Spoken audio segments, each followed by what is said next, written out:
ദൈവനാമത്തിന് മഹത്വമുണ്ടായിരിക്കട്ടെ. Oyoor saint Thomas Marthoma യുവജന സഖ്യത്തിന്റെ നേതൃത്വത്തിൽ നടന്നുവരുന്ന സുഹൃതവചനം ധ്യാന പരമ്പരയിൽ പങ്കെടുക്കുവാൻ വലിയവനായ ദൈവം എനിക്ക് നൽകിയ അവസരത്തിനായി സ്തുതി സ്തോത്രങ്ങൾ കരയറ്റുന്നു. ഇന്നത്തെ ചിന്തയ്ക്കായി തിരഞ്ഞെടുത്തിരിക്കുന്ന വേദഭാഗം സങ്കീർത്തനങ്ങൾ 37 4 വാക്യമാണ്.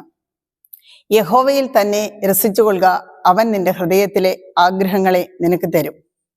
ആഗ്രഹങ്ങളാണ് നമ്മുടെ ഭാവിയിലേക്കുള്ള ഊർജം. ദൈവത്തിൽ അധിഷ്ഠിതമായ ദൈവഹിതപ്രകാരമുള്ള ആഗ്രഹങ്ങൾ നേടിയെടുക്കുമ്പോൾ ഒരുവന്റെ ജീവിതം സന്തോഷവും ആനന്ദകരവുമാകുന്നു. ആ വ്യക്തിക്ക് മാത്രമല്ല, അവന്റെ കുടുംബത്തിനും സമൂഹത്തിനും അത് പ്രയോജനമുള്ളതായിത്തീരുന്നു. അതുപോലെ തന്നെ ദൈവഹിതപ്രകാരം അല്ലാത്ത ദുരാഗ്രഹവും അത്യാഗ്രഹവും ഒക്കെ ഒരു വ്യക്തിയെ മാത്രമല്ല, ഒരു സമൂഹത്തെ തന്നെ നശിപ്പിക്കുന്നു. ഇവിടെ സങ്കീർത്തന രചയിതാവായ ദാവീദ് നമ്മൾക്ക് നൽകുന്ന ധൈര്യം, നിന്റെ ഹൃദയത്തിലെ ആഗ്രഹങ്ങളെ ദൈവം നിനക്ക് തരും എന്നുള്ളതാണ്. ഇത് ദൈവഹിതപ്രകാരമുള്ള ഒരു ഉറപ്പാണ് നമുക്ക് ഈ തിരുവചന ഭാഗത്തിലൂടെ വ്യക്തമാകുന്നത്. ഒരു അനുഗ്രഹം നമ്മുടെ ജീവിതത്തിൽ ലഭിക്കുമ്പോൾ, ഒരു ആഗ്രഹം നമ്മുടെ ജീവിതത്തിൽ നിറവേറി കഴിയുമ്പോൾ, അത് ഒരു സാഫല്യത്തിലേക്ക് എത്തിക്കഴിയുമ്പോൾ നമുക്ക് വളരെയധികം സന്തോഷങ്ങൾ ഉണ്ടാകും. സന്തോഷങ്ങളും അനുഗ്രഹങ്ങളും നമുക്ക് ലഭിക്കും. ഇവിടെ സങ്കീർത്തനക്കാരനായ ദാവീദ് ഈ വാക്യത്തിന്റെ ആദ്യ ഭാഗത്തെ ഒരു വ്യവസ്ഥയിലേക്കാണ് നമ്മളെ കൊണ്ടുപോകുന്നത്. യഹോവയിൽ തന്നെ രസിച്ചുകൊള്ളുക. രസിച്ചുകൊള്ളുക എന്ന് പറഞ്ഞാൽ ആനന്ദിക്കുക അഥവാ സന്തോഷിക്കുക. യഹോവയിൽ തന്നെ ആയിരിക്കണം നമ്മുടെ ആഗ്രഹങ്ങളുടെ പൂർത്തീകരണം നടക്കുമ്പോൾ സന്തോഷവും ആനന്ദവും. അതിന് ഉദാഹരണമായിട്ട് വേദപുസ്തകത്തിലെ പഴയ നിയമ ഒരു കഥാപാത്രമാണ് ഹന്ന. ഹന്നായുടെ ജീവിതത്തിൽ അതിയായ ഒരു ആഗ്രഹമുണ്ടായിരുന്നു. അവൾ ദൈവത്തോട് കരഞ്ഞു പ്രാർത്ഥിച്ചു. ദൈവം അവൾക്ക് നൽകി.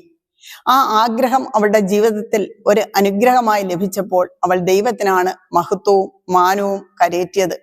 അതാണ് നാമും ഇവിടെ ശ്രദ്ധിക്കേണ്ട കാര്യം. നമുക്ക് അനുഗ്രഹങ്ങൾ ലഭിക്കുമ്പോൾ മഹത്വവും മാനവും ദൈവത്തിന് നൽകണം. നമ്മുടെ സന്തോഷം ദൈവത്തോട് കൂടിയായിരിക്കണം. നമുക്ക് നമ്മുടെ കൈകളുടെ ശക്തി കൊണ്ടോ നമ്മുടെ ബുദ്ധി കൊണ്ടോ ബലം കൊണ്ടോ കഴിവ് കൊണ്ടോ നേടിയെന്ന് നമ്മുടെ വാക്കുകളിലോ ചിന്തയിലോ വരാൻ പാടില്ല. അതുപോലെ തന്നെ ദൈവത്തിന്റെ കരുണയിൽ, ഹന്നായെ പോലെ ദൈവത്തിന്റെ കരുണയാണ് എനിക്ക് ലഭിച്ച അനുഗ്രഹം എന്ന് നാം ഉറച്ചു വിശ്വസിക്കണം.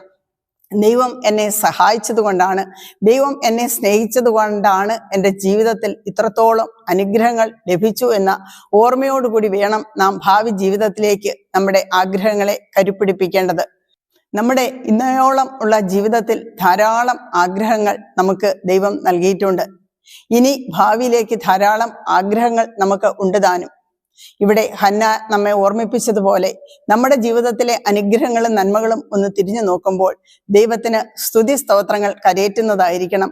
ദൈവത്തിന് മാത്രം മഹത്വം നൽകുന്നതായിരിക്കണം. ദൈവത്തിന്റെ കരുണയിൽ പൂർണ്ണമായി ആശ്രയിക്കുന്നതായിരിക്കണം. ദൈവത്തിന്റെ സഹായം നിരന്തരം അഭ്യർത്ഥിച്ചുകൊണ്ടായിരിക്കണം നമ്മുടെ ജീവിതം.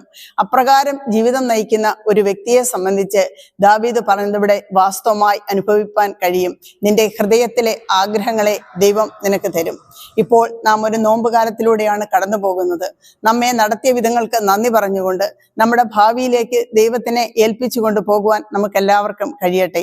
എനിക്ക് ഇപ്രകാരം ഒരു അവസരം ഒരുക്കി തന്ന ബഹുമാനപ്പെട്ട അച്ഛനോടും പ്രിയ ആശിഷിനോടുമുള്ള നന്ദി അറിയിച്ചുകൊണ്ട് എൻ്റെ വാക്കുകൾ നിർത്തുന്നു.